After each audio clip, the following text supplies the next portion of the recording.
Friends, welcome to Sindhu's kitchen and vlog. ಇವತ್ತು ನಾನು ಒಂದು ಡಿಫ್ರೆಂಟ್ ಆದ ರೆಸಿಪಿನ ನಿಮಗೆಲ್ಲ ತೋರಿಸ್ತಾ ಇದ್ದೀನಿ. ಅದೇನು ಅಂದರೆ ಶೆಜ್ವಾನ್ ನ್ಯೂಡಲ್ಸ್. ಶೆಜ್ವಾನ್ ನ್ಯೂಡಲ್ಸ್ ಯಾರಿಗೆ ಇಷ್ಟ ಆಗಲ್ಲ ಹೇಳಿ? ಎಲ್ರಿಗೂ ಇಷ್ಟ ಆಗುತ್ತೆ. ಏಕೆಂದರೆ ಮಕ್ಕಳಿಗೂ ಇಷ್ಟ ಆಗುತ್ತೆ. ಈ ವೆದರ್ಗೆ ಇದು ಪರ್ಫೆಕ್ಟ್ ಸ್ನ್ಯಾಕ್ಸ್ ಅಂತ ಹೇಳ್ಬೋದು.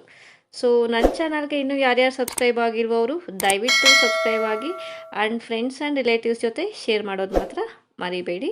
ಬನ್ನಿ ಹೇಗೆ ಮಾಡೋದು ಅಂತ ನೋಡೋಣ. ನಾನು ಈಗ ಒಂದು ಪಾತ್ರೆಯಲ್ಲಿ 1.5 ಲೀಟರಷ್ಟು ವಾಟರ್ ತೊಗೊಂಡಿದ್ದೀನಿ. ಸೊ ಮೀಡಿಯಮ್ ಫ್ಲೇಮಲ್ಲಿರಲಿ. ಇದಕ್ಕೆ ಒಂದು 2 ಟೇಬಲ್ ಸ್ಪೂನಷ್ಟು ಆಯಿಲ್ ಆ್ಯಡ್ ಮಾಡ್ತಾ ಇದ್ದೀನಿ.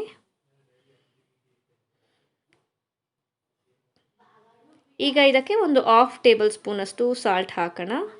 ಸೊ ಇದು 10 ಮಿನಿಟ್ಸ್ ಬಾಯ್ಲ್ ಆಗೋಕ್ಕೆ ಬಿಡೋಣ. ವಾಟರು ಚೆನ್ನಾಗಿ ಕುದಿಬೇಕು. ಈ ಥರ ಕುದಿಯೋ ಟೈಮಿಗೆ ನಾವು ಒಂದು 150 ಗ್ರಾಮ್ ಅಷ್ಟು ನಾನು ನ್ಯೂಡಲ್ಸ್ನ ಹಾಕ್ತಾಯಿದ್ದೀನಿ. ಹಕ್ಕ ನ್ಯೂಡಲ್ಸ್ ಹಾಕ್ತಾಯಿದ್ದೀನಿ ಫ್ರೆಂಡ್ಸ್.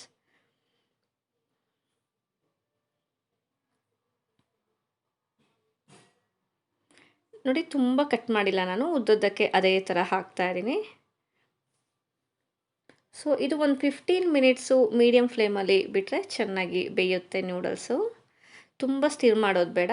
ಆಗಾಗ ಜಸ್ಟ್ ಒನ್ಸ್ ಆರ್ ಟ್ವೈಸ್ ಈ ಥರ ಸ್ಟಿರ್ ಮಾಡೋಣ. ನೋಡಿ, ಈಗ ಆಲ್ಮೋಸ್ಟ್ ಬೆಂದಿದೆ. ಈ ಥರ ಕುದಿ ಬಂದರೆ ಬೆಂದಿದೆ ಅಂತ ಅರ್ಥ.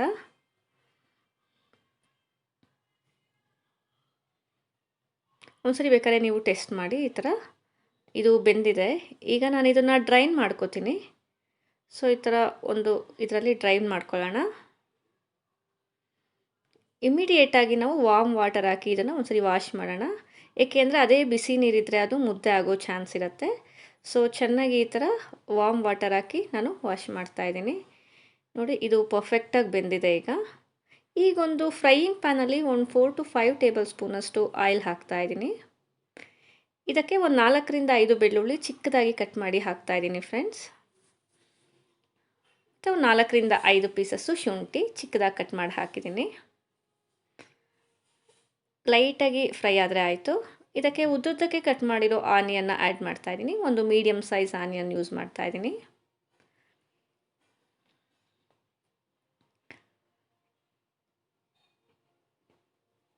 ಈಗ ಇದಕ್ಕೆ ಒಂದು ಚಿಕ್ಕ ಕ್ಯಾರೆಟ್ನ ಈ ಥರ ಉದ್ದುದ್ದಕ್ಕೆ ಕಟ್ ಮಾಡಿ ಹಾಕಿದ್ದೀನಿ. ಮತ್ತು ಒಂದು ಮೀಡಿಯಮ್ ಸೈಜ್ ಕ್ಯಾಪ್ಸಿಕಮ್. ಇದೆಲ್ಲ ಫುಲ್ಲು ಫ್ರೈ ಆಗೋದೇನು ಬೇಡ. ಜಸ್ಟ್ 2-3 ಟೈಮ್ಸ್ ಈ ಥರ ಸ್ಟಿರ್ ಮಾಡಿ ಇದಕ್ಕೆ ನಾನು 2 ಟೇಬಲ್ ಸ್ಪೂನಷ್ಟು ಶೆಜ್ವಾನ್ ಚಟ್ನಿ ಆ್ಯಡ್ ಮಾಡ್ತಾಯಿದ್ದೀನಿ. ಸೊ ಶೆಜ್ವಾನ್ ನ್ಯೂಡಲ್ಸ್ ಮಾಡ್ತಾಯಿದ್ದೀವಿ, ಅದಕ್ಕೋಸ್ಕರ ಶೆಜ್ವಾನ್ ಚಟ್ನಿ ಯೂಸ್ ಮಾಡ್ತಾಯಿದ್ದೀನಿ. ಒಂದು 1/2 ಟೇಬಲ್ ಸ್ಪೂನಷ್ಟು ಚಿಲ್ಲಿ ಸಾಸು, ಒಂದು 1/2 ಟೇಬಲ್ ಸ್ಪೂನಷ್ಟು ಸೋಯಾ ಸಾಸು, ಒಂದು 1/2 ಟೇಬಲ್ ಸ್ಪೂನಷ್ಟು ವಿನಿಗರ್ ಆ್ಯಡ್ ಮಾಡ್ತಾಯಿದ್ದೀನಿ. ಸೊ ಇದನ್ನೆಲ್ಲ ಚೆನ್ನಾಗಿ ಮಿಕ್ಸ್ ಮಾಡೋಣ.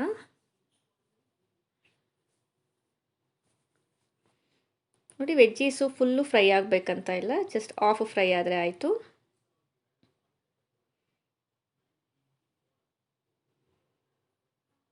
ನೋಡಿ, ಈಗ ಆಯಿಲೆಲ್ಲ ರಿಲೀಸ್ ಆಗ್ತಾಯಿದೆ. ಇಷ್ಟು ಫ್ರೈ ಆದರೆ ಆಯಿತು.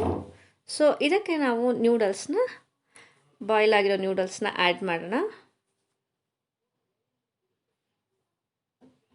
ಒಂದು 1/2 ಟೇಬಲ್ ಸ್ಪೂನಷ್ಟು ಸಾಲ್ಟ್ ಆ್ಯಡ್ ಮಾಡ್ತಾಯಿದ್ದೀನಿ. ಮತ್ತು ಒಂದು ಪಿಂಚಷ್ಟು ಪೆಪ್ಪರ್ ಪೌಡರ್. ಸೊ ಇದನ್ನೆಲ್ಲ ಈಗ ನಿಧಾನಕ್ಕೆ ಮಿಕ್ಸ್ ಮಾಡಿ. ತುಂಬ ಜೋರಾಗಿ ಮಿಕ್ಸ್ ಮಾಡಿದ್ರೆ ಅದೆಲ್ಲ ಕಟ್ಟಾಗತ್ತೆ ನ್ಯೂಡಲ್ಸು. ಸೊ ಸ್ಲೋ ಆಗಿ ಮಿಕ್ಸ್ ಮಾಡಿ. ಸೊ ಶೆಜ್ವಾನ್ ನ್ಯೂಡಲ್ಸ್ ರೆಡಿ ಆಗ್ತಾ ಇದೆ. ಇದು ಒಂದು ಮೀಡಿಯಮ್ ಫ್ಲೇಮಲ್ಲಿ ಒಂದು 5 to 10 ಮಿನಿಟ್ಸ್ ಇದನ್ನು ಇದೇ ಥರ ಫ್ರೈ ಮಾಡಿ. ಈಗ ಕೊತ್ತಂಬರಿ ಹಾಕಿ ನಾನು ಮಿಕ್ಸ್ ಮಾಡ್ತಾಯಿದ್ದೀನಿ. ಇದನ್ನು ಒಂದು 2 to 3 ಟೈಮ್ಸ್ ಈ ಥರ ಚೆನ್ನಾಗಿ ಟಾಸ್ ಮಾಡಿ.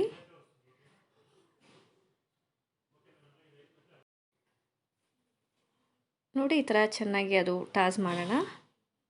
ಸೊ ಶೆಜ್ವಾನ್ ನ್ಯೂಡಲ್ಸ್ ರೆಡಿ ಆಗಿದೆ. ಈ measurement 2 to 3 servings friends. 2 to 3 ಮೆಂಬರ್ಸ್ಗೆ ಸರ್ವ್ ಮಾಡ್ಬೋದು. ನೋಡಿ, ಆ ಟೆಕ್ಸ್ಚರು ಇದು ಪರ್ಫೆಕ್ಟಾಗಿದೆ. ಈ ವೆದರ್ಗೆ ಇದು ಪರ್ಫೆಕ್ಟ್ ಸ್ನ್ಯಾಕ್ಸ್ ಅಂತಲೇ ಹೇಳ್ಬೋದು. ಇದೇ ಥರ ಮಾಡಿ, ಮೆಷರ್ಮೆಂಟ್ ಚೇಂಜ್ ಆದರೆ ನಿಮಗೆ ಮುದ್ದೆ ಆಗೋ ಚಾನ್ಸ್ ಇರುತ್ತೆ. ಮಕ್ಕಳಿಗಂತೂ ತುಂಬ ಇಷ್ಟ ಆಗುತ್ತೆ ಈ ಶೆಜ್ವಾನ್ ನೂಡಲ್ಸ್. ಸೊ ಈಸಿಯಾಗಿ ಮನೆಯಲ್ಲೇ ನಾವು ಈ ಥರ ಮಾಡ್ಕೊಬೋದು. ನೀವೆಲ್ಲರೂ ಖಂಡಿತ ಟ್ರೈ ಮಾಡಿ ಟೇಸ್ಟ್ ಹೇಗಿತ್ತು ಅಂತ ನನಗೆ ಕಾಮೆಂಟ್ ಬಾಕ್ಸಲ್ಲಿ ಕಾಮೆಂಟ್ ಮಾಡಿ ಹೇಳಿ. ಇದನ್ನು ಸಾಸ್ ಮತ್ತು ಆನಿಯನ್ ಜೊತೆ ಸರ್ವ್ ಮಾಡಿದ್ರೆ ಎಲ್ರಿಗೂ ಇಷ್ಟ ಆಗುತ್ತೆ. ನಿಮಗೆಲ್ಲ ಇಷ್ಟ ಆಗಿದೆ ಅನ್ಕೋತೀನಿ. ನಿಮ್ಮ ಸಪೋರ್ಟ್ ನನಗೆ ಯಾವಾಗಲೂ ಇದ್ದೇ ಇರುತ್ತೆ ಫ್ರೆಂಡ್ಸ್. ಈಗ ನನ್ನ ಮಕ್ಕಳು ಹೇಗಿದೆ ಅಂತ ಟೇಸ್ಟ್ ಹೇಳ್ತಾರೆ ನಿಮಗೆ. ಬನ್ನಿ ನೋಡೋಣ.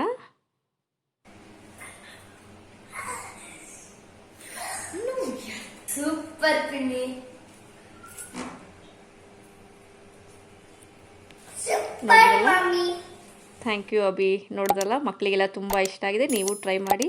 Thank you for watching.